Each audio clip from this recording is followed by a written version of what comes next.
Straight to the door he came, irked with himself to think a visitor had been kept there waiting, and took her right hand, grasping with his left her tall bronze-bladed spear.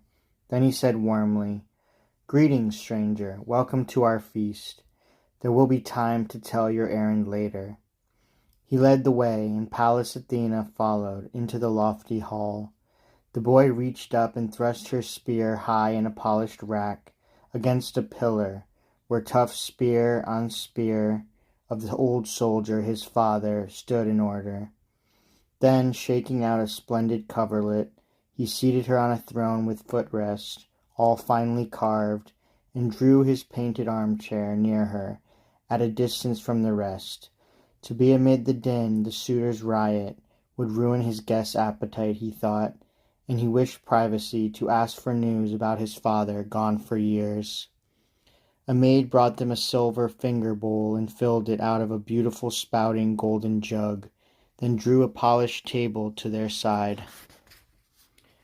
The larder mistress with her tray came by and served them generously. A carver lifted cuts of each roast meat to put on trenchers before the two.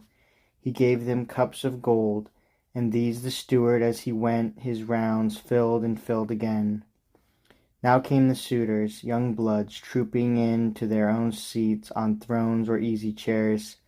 Attendants poured water over their fingers, while the maids piled baskets full of brown loaves near at hand, and houseboys brimmed the bowls with wine.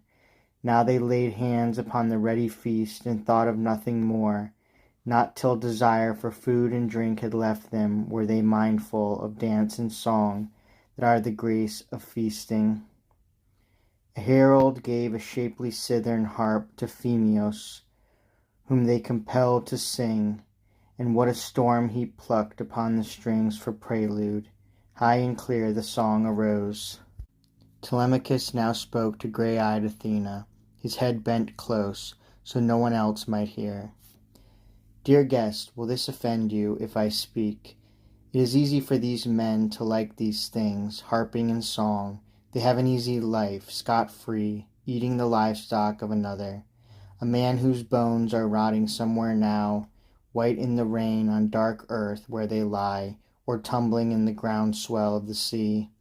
If he returned, if these men ever saw him, faster legs they'd pray for, to a man, and not more wealth in handsome robes or gold. But he is lost, he came to grief and perished, and there's no help for us in someone's hoping he still may come. That sun has long gone down. But tell me now, and put it for me clearly, who are you? Where do you come from? Where's your home and family? What kind of ship is yours?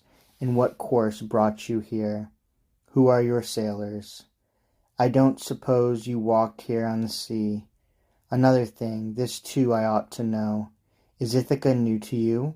Or were you ever a guest here in the old days? Far and near, friends knew this house, for he whose home it was had much acquaintance in the world."